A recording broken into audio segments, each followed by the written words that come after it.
याच्यानंतर विरोधकांनी सरकारवरती आरोप केला, पोलिसांच्यावर आरोप केला. शेवटी सरकार हे तुमच्या पक्षाचं आहे, त्या संदर्भात तुमची भूमिका काय? तरी एक म्हणजे ती जी पळून गेला ती चुकच होती. कारण की लॅब्स जे आहेत त्या पोलीस डिपार्टमेंटनं कसं लॅब्स आलं, कारण ते बरोबर नाही.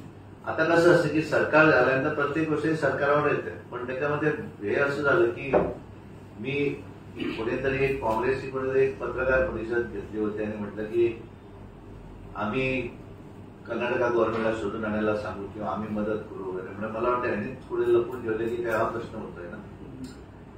त्याने पळून गेला हे चुकीचं आहे. चुकीचं इन द सेन्स लॅब्स आहेत डेफिनेटली, आणि त्यामध्ये कुठं चूक झाली हे पोलीस डिपार्टमेंटनं शोधून काढायला पाहिजे. असं होता कामा नाही.